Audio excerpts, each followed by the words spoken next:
Incredible Thoughts Makes. My name is Stephanie, and this channel is where I share with you my works in progress, finished projects, things I'm cooking up, books I'm reading, funny things my kids may say. My hope is that as you watch this episode and the previous episodes, that you find some inspiration along the way. It is the beginning of February, year 2022, and this is episode 79. A big welcome to all of you. Thank you for joining me in this creative space. I love sharing what I am up to, what I have learned, and just whatever crafty things that I am up to. I do have several finished projects to share with you today, and as you can see, maybe, I don't know if it is showing up, but I have several works in progress here next to me that I would also love to share with you. Some of them you've seen in past episodes, and some of them are brand new.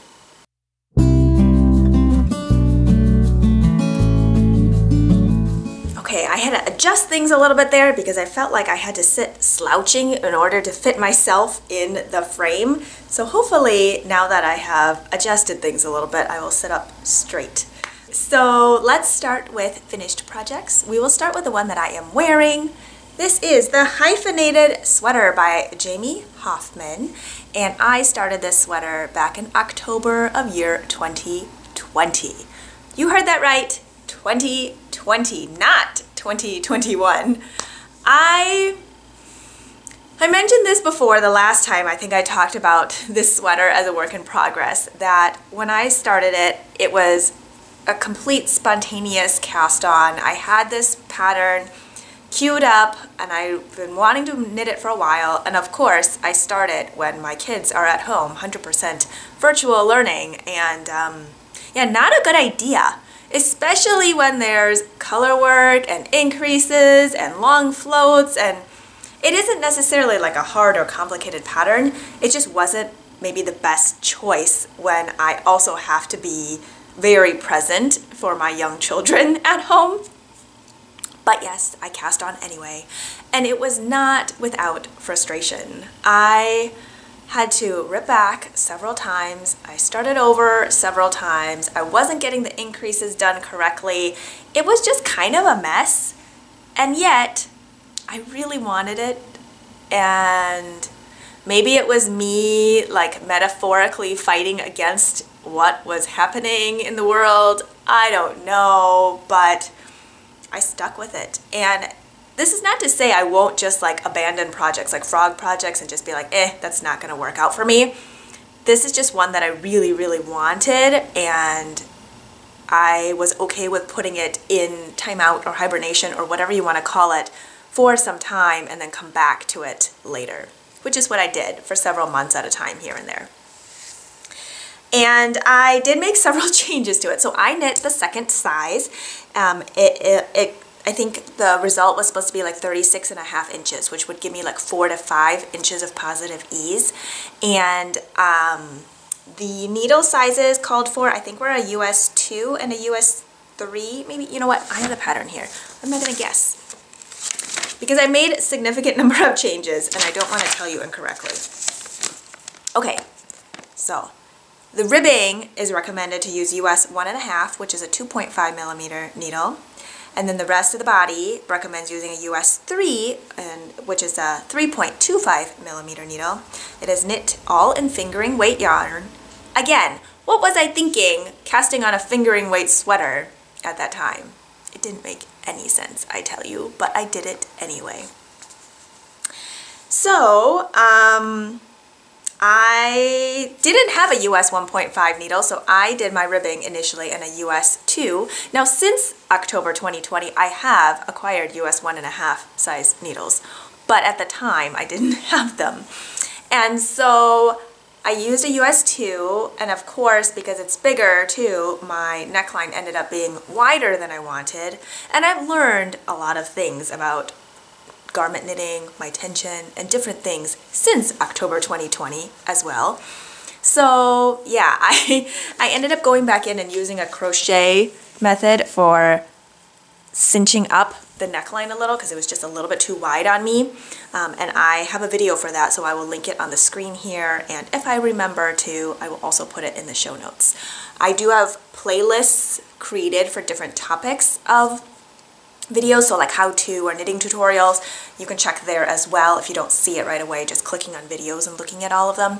But yeah, I used a crochet hook to kind of just cinch in that neckline, and it gives it more stability because then it doesn't stretch out.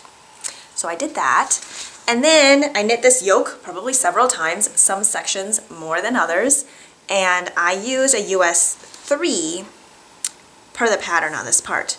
And I know at some points I overcompensated, and I'll explain what that means.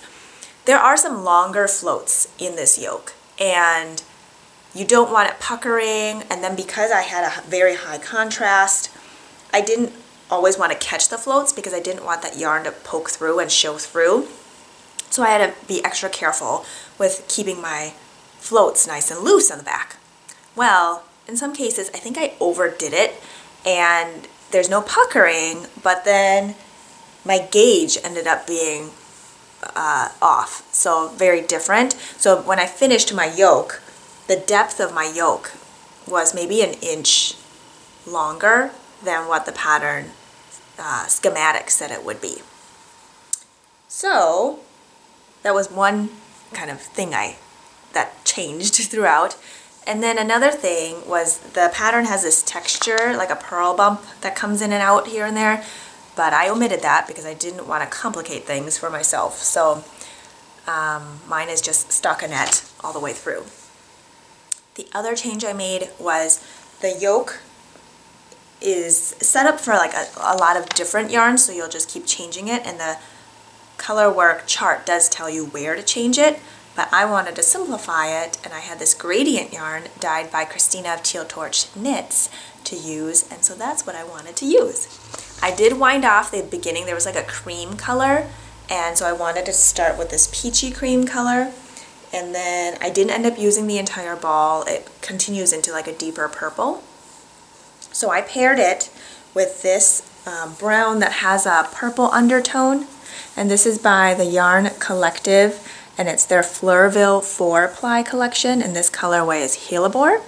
Oh, and the gradient is called Pretty Thoughts.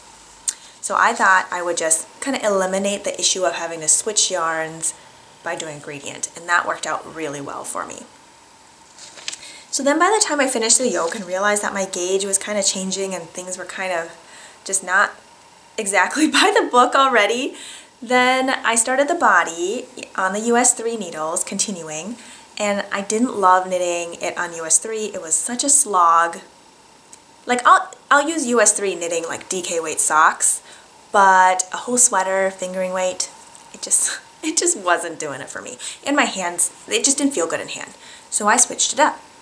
I changed to US 4 needles, and if I switch to US 4 needles, my gauge will change again, right? So then I had to, well, I didn't have to, but I decided to, every I think 10 rounds or so, do 2 decreases on each side of the sweater. So every 10th round I would decrease by 4 stitches going down. Now the way I calculated this out was I measured my new gauge. So I knit some rounds on the US 4, and then I figured out how big my circumference would be if I continued that way. And then I thought about what circumference I wanted, and then did the math to figure out how many stitches that would be, and then divided that to figure out the length of my sweater, and then kind of went from there. So if I had kept going with the US 4 on that new gauge, I would have ended up, I think, with like 10 inches of positive ease, and I just didn't want it to like poof out that way. So I think I made it go down to closer to like 7 inches of positive ease, which I really like. Now, the 7 inches of positive ease, for reference, is based on the top part, so like a bust circumference, where my waist is not the same circumference. So there's actually more than 7 inches of positive ease along the bottom. Does that make sense? In any case, it worked out for me. I did also kind of measure my hip circumference to make sure it wasn't going to be snug there, because I didn't really want this like balloony snug shape. all this to say, it came out exactly how I wanted. It's drapey, there's positive ease, it's past my hip. So let me kind of get on my knees here to hopefully be able to show you and back up a little bit. So my natural waist is here, and there's like maybe what, 5 inches past that? So the top of my hip bone is here, my belly button is here. So that's like a good, I would say 4 to 5 inches past that, which makes it really nice to wear with jeans as well and things that aren't necessarily high-waisted. I feel like a lot of shorter standard length or cropped length go really well with high-waisted jeans or skirts or over dresses, and I just wanted something that I could also wear with other things that aren't high-waisted. Today I have it on over a sleeveless dress, and it's a little longer past where the pockets start, which is not ideal for how I like to wear sweaters over dresses. I tend to like to knit my sweaters up to where the pocket would start. That way, I don't know, I just like how that looks. But this is super comfortable, and I am not complaining. It is great. It kind of has a little bit of a sweatshirty feel, I think, because of how much positive ease, but I don't want to call it a sweatshirt because of this beautiful yoke. It is definitely not a sweatshirt. The pattern is also written for balloon sleeves or tapered sleeves, and knowing that I wanted it to be a layering piece or something that I could just wear on its own in the spring and summer, I decided to go for elbow length sleeves. So I did do a little bit of tapering, and I did knit my sleeves using US 4, and then I ended up doing the ribbing on US 2s, just to have it 2 needle sizes down. And I'm just so happy with how it turned out. I did do a different method for alternating skeins because my main color, my 2 skeins were pretty different. One was much darker than the other, and I think it turned out really well. In the body, I feel like it's maybe slightly stripy, but not stripy in the sense that it's distracting. I feel like it just evens out the tonality,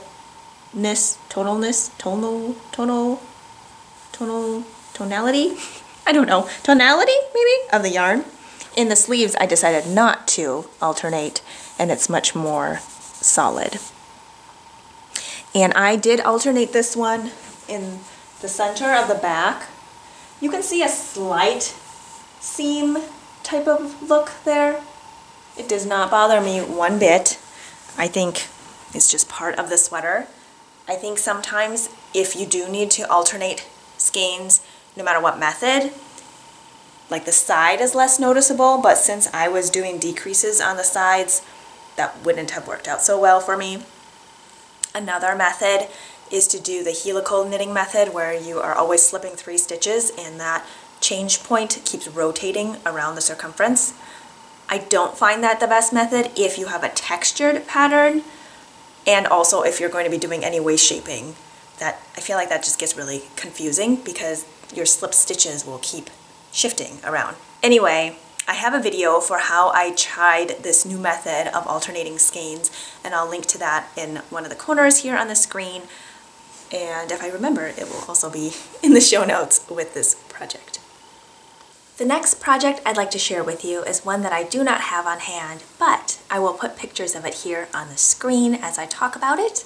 It is the Auntie's Cowl, and it is designed by Candace, who is the owner of the Farmer's Daughter Fibers. And mine looks a little bit different because once again I have modified the pattern. I did use 3 different colors of sport weight yarn, and I used tonals because of the delicate nature of this color work pattern.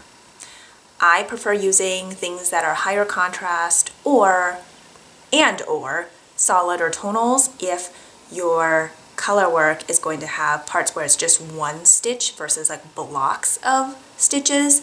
I just find it pops out more, and if I'm going to spend the time to do color work, I want to be able to see it. So this one used US 4 or 3.5 millimeter needles. The design is to be a Mobius cowl, so there's this twist at one point that you join using Kitchener. Now after I did 1 set of the color work repeat of the chart, I decided to switch gears a little bit.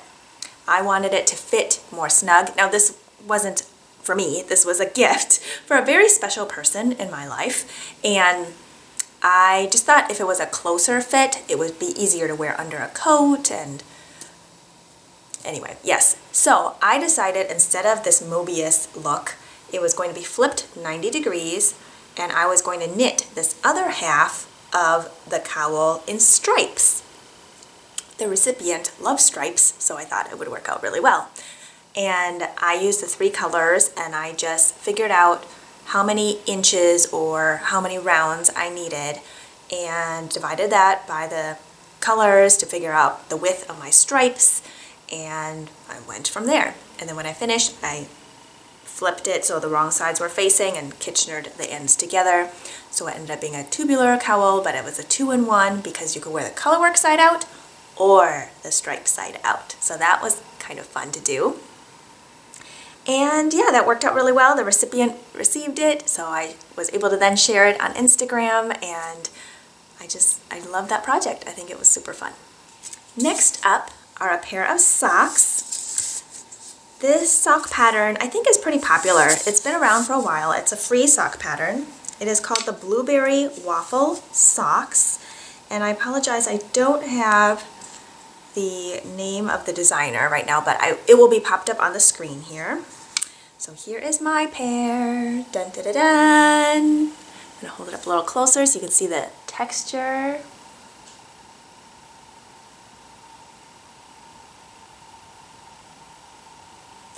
So I knit these up using the Farmer's Daughter Fibers Sock Squad sock set for January 2022. If you've been following along, last year I subscribed to their monthly club, and it was just so much fun to have a sock set come in the mail every month. So this year, each month, there is an illustration in a calendar that they sent out with the club, and that's their inspiration illustration. And it doesn't have color, it's just black and white, so you don't know the color, but you do know the inspiration. So that was really fun. So January's was Melodious Meadow Lark. Here is the ball band.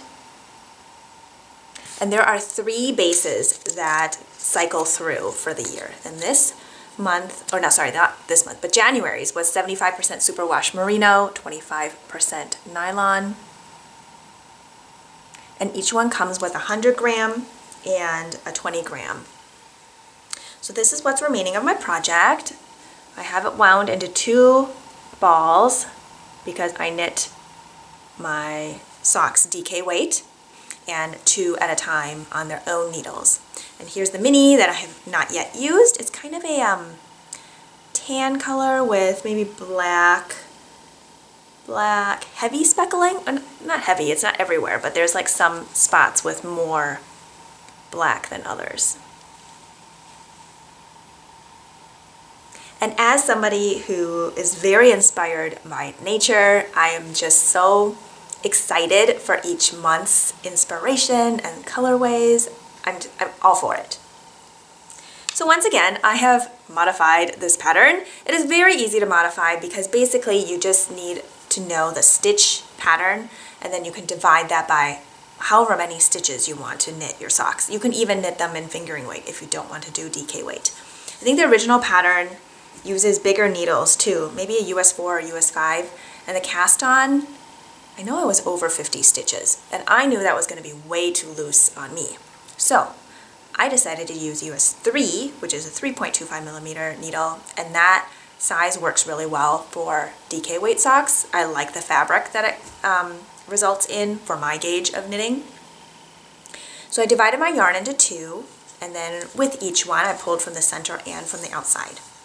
I decided to cast on, I think, 48 stitches, which is a little bigger than I usually cast on for DK weight socks. I think I usually do like 40, 42, 44, but at the time when I cast on, I wasn't sure what socks I wanted to knit yet. I just thought, well, I should make sure it's divisible by 4 or 8 or something, depending on what texture pattern I wanted to do. So I did my old Norwegian cast on, 48 stitches, and I decided to do a 1x1 ribbing. Again, I did a 1x1 ribbing before I decided what I wanted to knit for the rest of the sock, and I figured a 1x1 is kind of easy to go into anything else. If it was a 2x2 and then my texture pattern ended up looking off, I don't know, I don't think it really mattered, but I decided to go with a 1x1. So I did that for about 15 rounds before I started the texture pattern. I think in the pattern it has a slip stitch heel flap and gusset. I decided to sub in a shadow wrap heel. And then for the rest, I did stockinette on the bottom and the texture on top, and then just knit in a toe. They look a little looser on these blockers because I've been wearing these socks, and yeah, I really like them. They are very cozy. They don't have as much negative ease as I typically knit my socks, but that's okay because I wanted the texture pattern to still be visible when I was wearing them. I still want to be able to feel that. I feel like if I knit them with more negative ease, then the texture pattern would be really stretched out. And then it would kind of get lost. Like that bumpy, waffly texture would get lost. So I'm very happy with how these turned out. They're very comfortable. And I used, how much yarn did I end up using? 87 grams. So 87 grams, and I started with 105, I think, 105, 106. So the amount remaining will be perfect for heel cuff toes of another sock. If I decide to not hold it double, I could still hold it double and use it somewhere else or on a hat or something like that. Next finished project is a test that I did for Tiff Neelan, and it is the watercolor winter toque. Here it is. Oh, it's so beautiful. Now, you may recognize some of these yarns, again, if you've followed me for a while, here or on Instagram. The yarns I used are all remaining from previous projects, and I just love doing that. Now for me, it isn't so much about getting rid of my yarn or using it up. It is more about seeing how many ways that yarn can be used in different projects. And it's going to look different because it is paired with different things. Either the yarns it's paired next to, the pattern you're using, what kind of end result is coming from it. So I just find that really exciting, and it is not a burden because I'm not trying to get rid of it. Natasha of Northern Knits and Purl, she talked about some similar feelings on a recent episode of hers. I'll link to her in the show notes below as well. And we just approach it, I think, in very similar ways. It's like a box of chocolates, or just so many things that can happen out of all these different colors. And I've mentioned before, for me, it's like painting. And once you buy a skein of red yarn, it isn't like you can't paint anything else with red yarn. You will use it, right? It's a tube of paint. It's something that you will use in multiple different ways. So that's to say, this watercolor look is so inspiring. So what I wanted to do is I knew I wanted to use this as my main kind of background wash of color. This yarn is by Kim of Kim Dyes Yarn, and I love her colors. I think this is in her Brioche DK base, which is 100% superwash merino, and that colorway is Beatrix. And then I used tonals that I thought melted in with the color but still were vibrant enough to stand on their own. So this very solid tonal is Velvet Underground. This was also by Kim of Kim Dyes Yarn, and it's kind of a navy indigo black. And then this color has speckling in it, but the contrast is higher, so it still stands out. So it's a creamy white with black, pink, purple speckles in it. And this is a one-of-a-kind colorway dyed by Gwen of Bella Filato Studio? Bella Filato Studio? Yeah, Studio. And then the other color I used is this fuchsia colorway by the Yarn Collective Bloomsbury DK. And there's just magentas and hot pink and purple in it. Might be too bright for the camera to pick up, I'm not sure. Let's see. I think it's picking up okay. So I used this pink in a shawl, the Alejandra shawl by Joji Locatelli. I used these two colors in my A Break in Tide shawl, also by Tiff. And I used this cream color in my V-back tee by Jamie of Nitasophy. And it just created a beautiful, beautiful hat. Now this I think comes out kind of middle, maybe early middle February, so keep an eye out for this pattern. I have one more finished project, but I think I'm going to share that next time because that pattern is releasing like late mid February maybe, so I'll talk about that one next time. But I have one sewing project to share with you. I decided to try a quilt block pattern. It's a free pattern, so just for the quilt block, not for the bag, and I will share that in the links below. But it's a little more complicated. I don't want to say maybe not complicated, but the measurements are a little more specific, like to the 1/8 of an inch. And I've mentioned before, I don't feel like I'm super precise, and so that was an exercise in precision, let's say. Ready? Dun dun dun dun! Isn't it so cute? It's a mug and saucer, or cup and saucer. I think the pattern is called Coffee Time, maybe, but coffee, tea, whichever. So I had some of this fabric left over from other projects. I thought it made a really cute mug and saucer set. And then I have this brown fabric that looks like knit stitches. Now that part was a little trickier because it is directional, so I had to be very aware of cutting out the pieces and knowing where they were going to fit.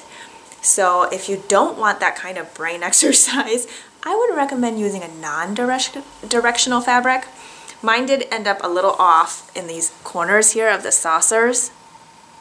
I don't think I was quite paying attention to how it was going to be oriented after I cut it or whatever it was. So those little corners are off, but that's okay. And I just love it. I think it's so cute. It's a drawstring bag. On the inside, I like having just little pockets for my scissors or my like yarn labels, because I do hold on to those while I'm working on a project. And I also like to put in a little ring to hold stitch markers, progress keepers, things like that. But I love it. It is so cute. I don't follow a pattern for the drawstring bag. Honestly, I just make it to whatever size I want to make it to. There's a denim boxed bottom, and sometimes it just depends on the size of the quilt block. Most quilt blocks are square, but if I don't want my bag to end up too tall, then I usually have to add additional panels on the side. And yeah, I don't really have like a specific formula. I just do it how I like to do it. But I love this. It is so cute, and I'm looking forward to using it.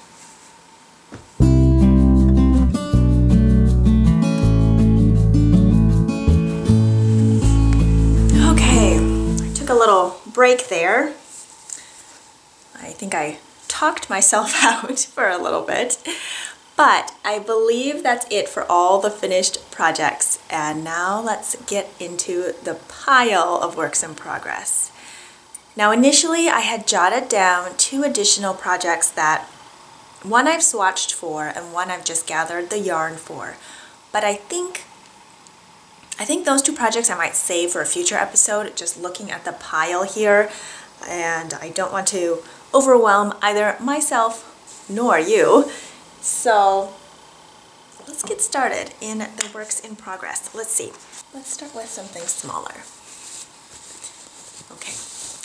So I have a pair of socks going, and I did share this in the previous episode and possibly even the one prior to that.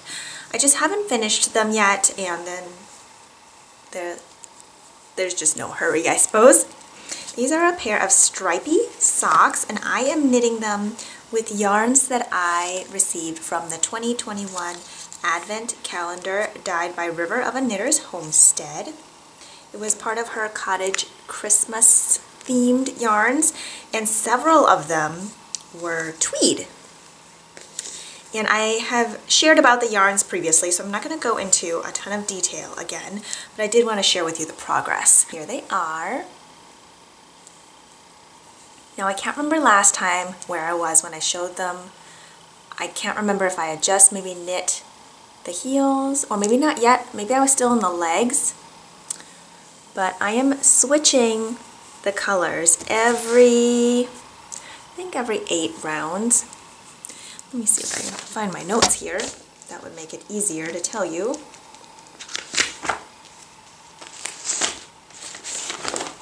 So this is fingering weight yarn. It's Superwash Blueface Leicester, and I did 60. Okay, so I did Old Norwegian cast on of 60 stitches. And then I am doing a 3x1 ribbing, and with each color change I knit 1 round with no purls, and then that second round of the color I'll start the ribbing pattern again, and it creates a nice neat line in the color changes. And I talk about how I do that in a separate video, which I will link in the description box below or up in one of these corners here. I haven't quite decided which way I'm gonna do it. Maybe it'll be in both, we'll see. But I'm loving how these socks look. Every single color is a tweed yarn. I've never knit with this much tweed before. It is so cute. So I finished the gusset in this sock with the striping, and I need to do it on the other one. And then I also weave in my ends as I go. The only ones I haven't are these ones in the heel corners, because I like to use the ends here to just reinforce that little part in that corner. I feel like it's a stress point, and just by duplicate stitching that area, I feel like even with wear and stretching, that area just stays secure. I'm not sure there's much else to say about this. It's a slip stitch heel, turn and gusset, and I haven't done one of those in a while because I've mostly been doing the shadow wrap heel, which is a short row heel. There's no gusset, and I just decided I wanted to change it up a little bit, so that is what I did. And Emma of Bloom and Create is starting a scrappy sock knit along, and I believe she said works in progress were allowed. Maybe that'll be my motivation to finish these socks. I believe she said the knit along is running for maybe 2 months, and yeah, maybe that'll be enough motivation to finish these. I know I can do it, I just need to do it. Maybe if I join that scrappy sock knit along hosted by Emma, I will get these done. I will link to her in the show notes below so you can check her out. She is a wonderful person. The next project I'd like to share with you is a pullover, and I bought this yarn back in, I think, September of 2021. I thought I would be making it for maybe my Christmas sweater, or at least, you know, that fall into winter, but I didn't get to it for whatever reason. Other things came up, and then I thought, okay, well, maybe if I cast it on in January, I can finish it for Lunar New Year, which was February 1st. Well, that came and went, and I'm not finished, and that is totally okay. And yeah, so here we are. It is still not finished, but that's okay. I am using yarn that is new to me. It is Peace Fleece in worsted weight, but it's more of an Aran weight. It is all made in the US, and it's 75% Navajo Rambouillet and domestic fine wool and 25% mohair. There's 200 yards for 113 grams, and this is the ball band.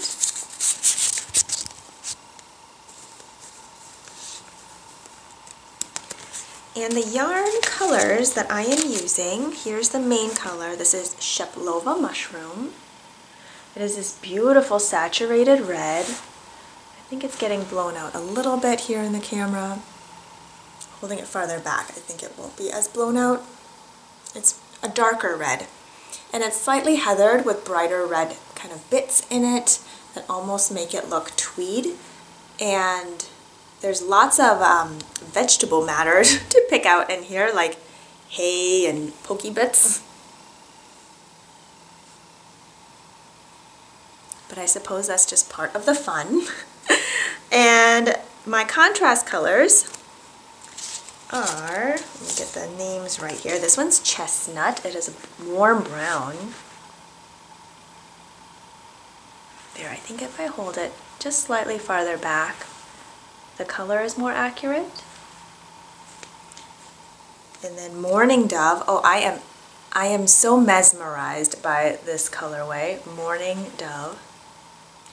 It's got a lavender gray coloring to it and tweedy with bits of red and even chartreuse and cream and other colors mixed in. It's just kind of ever-changing. There's some hot pink in there. I'm not sure if the camera will pick it up, but it is so beautiful.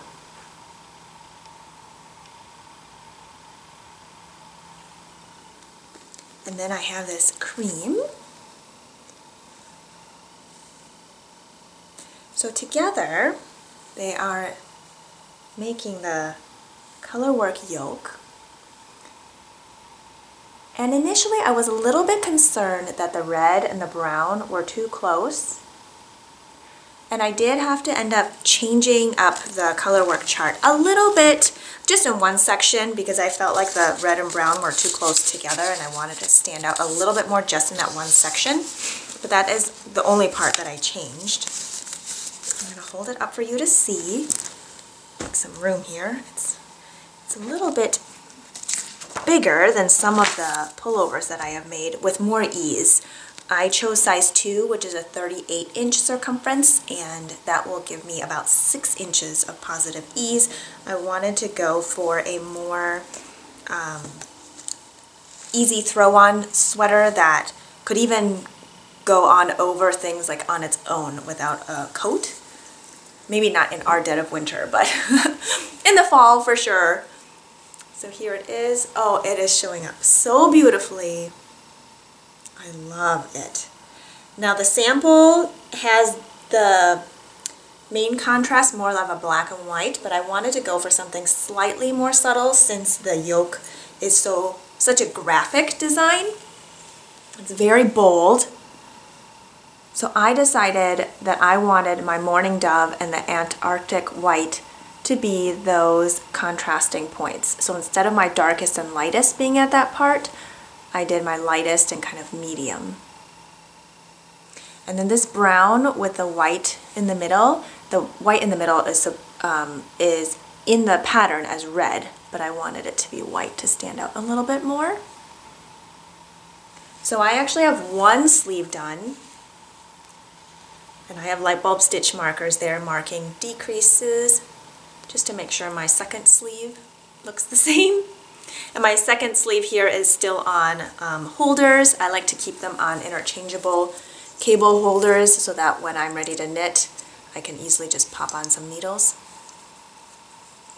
And then I just stopped in the body when my yarn ran out to knit one sleeve, because I know I have plenty of yarn because I have this full cake here plus another one, but I hadn't quite decided how long I wanted the body yet. So I knit the sleeves per pattern. I'm going to join this yarn to knit the second sleeve, and then whatever is remaining of this cake, I will knit the body and then go until I think it should be done. And then if I need to join the other one, I will. And if I don't, then I have enough yarn to knit mitts, a hat, whatever else I want. Did I even say what this pattern is? This is the Cordy pullover by Sachiko and Kiyomi Bergen from the Moon and Turtle pattern book. I basically want to knit everything in that book. And some of the things that maybe I don't feel like knitting because I shouldn't say I'm not like a cable knitter, but I just don't gravitate towards knitting stuff with cables, but I love the look of them and I would wear them. I just don't want to knit it. But yes, I love everything in that book. So this is my Cordy pullover, and I can't wait for it to be finished. And if it doesn't get finished for this winter season, it will definitely be ready for next winter season. And if anything, you know, I'm glad to be knitting on something this warm while it's cold out versus knitting it in the summer for, like, in anticipation for the fall and winter. So I think it'll just get worn whenever it is finished. And oh, I love it. I love it. Now this yarn in hand feels super dry. When my hands are really dry and kind of crackly, I don't know how else to describe it, it definitely catches on the yarn. So if I have parts where I have like cracks and splits, I either have to put on a band-aid or just make sure to put extra salve or something on it so it doesn't catch on the yarn, because it definitely does with this very dry yarn. I have heard that it softens up really, really nicely, so I'm looking forward to when I block this and the color work all melds together.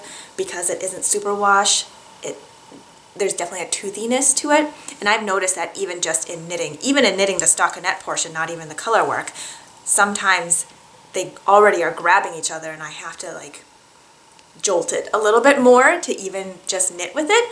It isn't a problem or hindering my knitting process, it's just something that I have noticed and observed in comparison to knitting with other yarns. So this is my first time knitting with Peace Fleece and I love it, and I look forward to when this is finished to share that with you.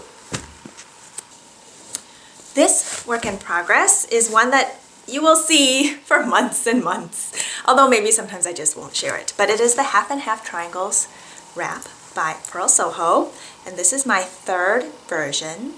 My first version is actually here behind me, and I named this one Autumnal Winter. They all have a theme based on the color and inspiration. My second one was Deep Autumn, and that was like a dark purple and maroon. And this one is called Golden Hour.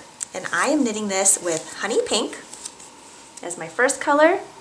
It's this beautiful, soft, barely there yellow, barely there pink. I think areas of it show up more pink than others. It's definitely got a very subtle heathering to it. And this is the turmeric yellow. It's a very saturated yellow-orange, slight orange, a very warm yellow for sure. It is so beautiful together. I cannot wait. I mean, I can wait. It takes a while to knit, but I'm just really looking forward to it. That's what I meant to say. It is 50% fine Highland wool, 35% alpaca, 15% linen. This is Purl Soho's linen quill. It's their fingering weight version. And it's at 439 yards for 100 grams. I have found that their cakes are generous and come in greater than 100 grams, usually closer to 105. And I am here on my first cake, so it uses 4 skeins the way I'm knitting it. The pattern is a free pattern and it's written for 2 sizes. You either cast on 190 stitches or 260 stitches. I knit the first one 260 stitches. My second one, I did 230 stitches because I wanted to see if I could just knit it all in the 4 skeins instead of 6, because I didn't actually need all 6. I only went into that third skein of each color, like 25-ish grams maybe, and that's more money, right, to spend on that. And so I wanted to see if I could just do it in 4 skeins instead of 6, maybe slightly smaller, but not so small that I didn't find it wearable. And 230 stitches worked perfect for me. Now your gauge may vary, so don't use my numbers as like an end-all be-all. And since it's a longer project, your gauge may change over time. So do what works for you. This is what works for me. I am doing German short rows instead of wrap and turns because that's my short row method of choice to do. And I like how it looks, so it works for me. But yeah, this is where I'm at. I think the last time I shared this project with you, I was maybe an inch into it. So I just love this honey pink color. And something else fun is that Stacy of Stress Knits is also knitting one with honey pink right now. Her second color is different than my second color, but it's fun to both be knitting on honey pink. And Allie of Nature's Cozy is also knitting one using honey pink right now. I believe her second color, actually I don't remember what her second color is. Allie, if you're watching, comment down below. I don't remember what your second color is, but it is fun that we are all knitting on honey pink at the same time. The last work in progress I'd like to share with you is a brand new one.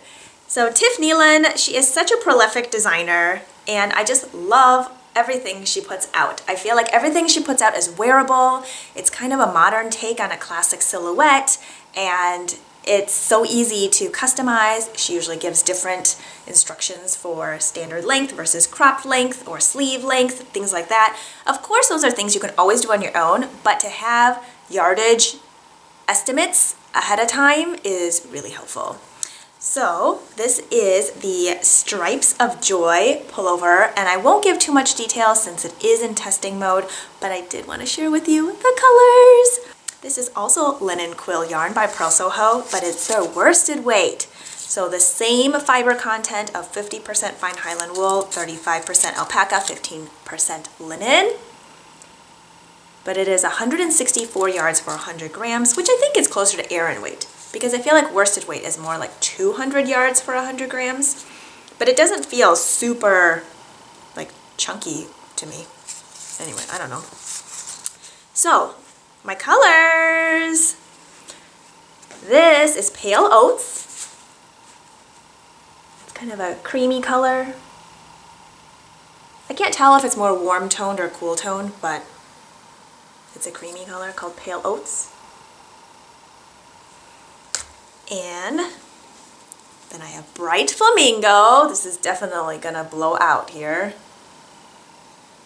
Bright Flamingo is as bright as it looks. It's like a fluorescent coral.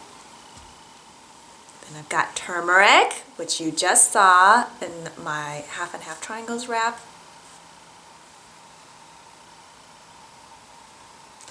Then I have Peony. I think it's called Pink Peony or Peony Pink. It's a very soft, delicate pink.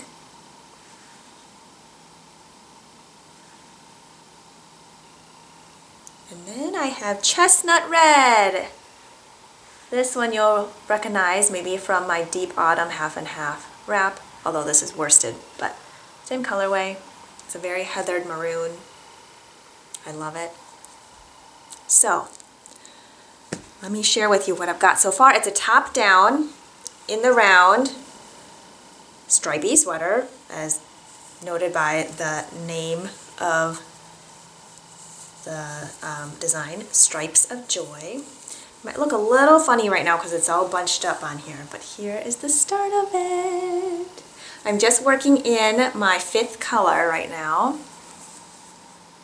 There's this neckline here. There's a little bit of eyelet detail. The stripes are separated by my cream color.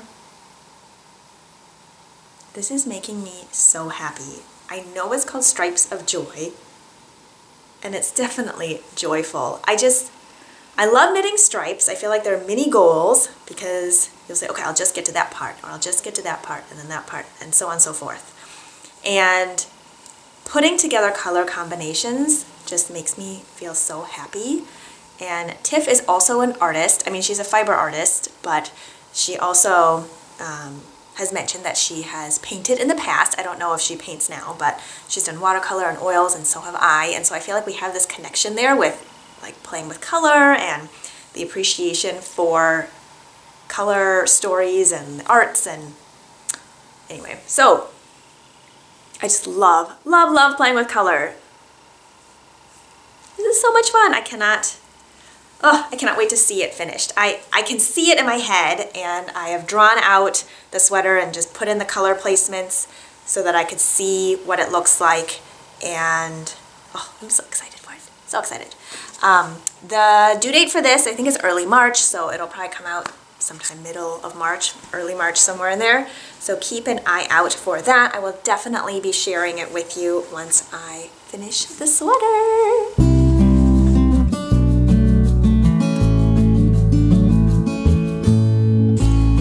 Okay, I think that is it for all of my projects.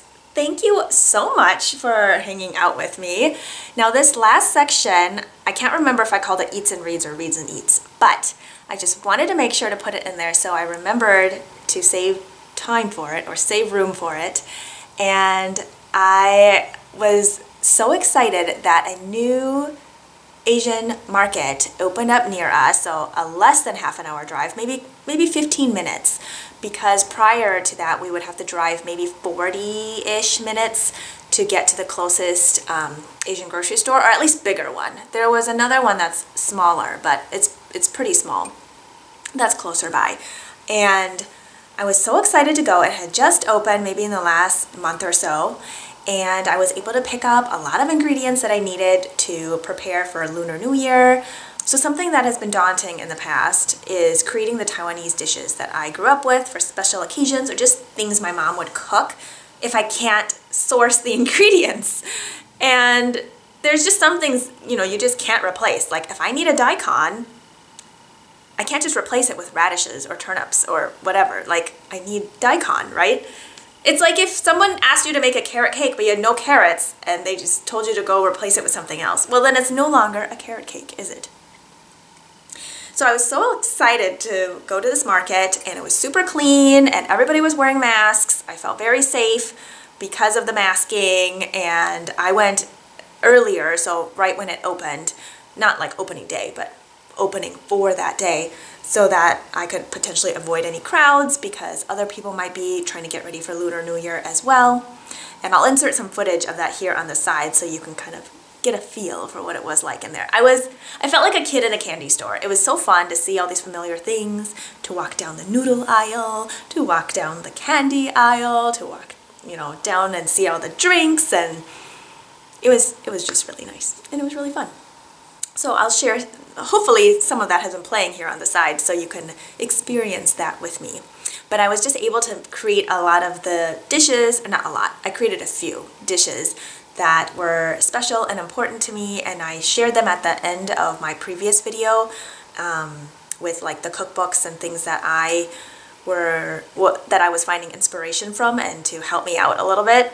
I made the daikon cake, also known as like turnip cake, I think, but it's not really a cake, it's a savory dish, and a lot of times you find it at dim sum, but you'll also find it at just any other household meal. I made a black sesame mochi cake and like a mochi butter cake, and that was really good. That one has, well, you don't always put black sesame in it. You can put other things in it, but it's like a sticky, chewy cake.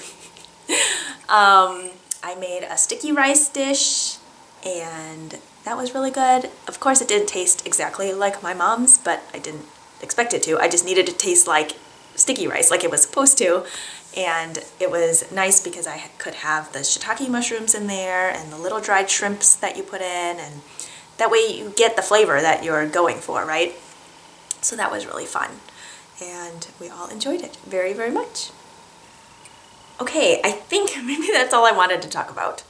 I recently picked back up Anne of Green Gables to read. I have not read that series in a really long time, but I definitely remember reading it and borrowing the books from the library as a kid.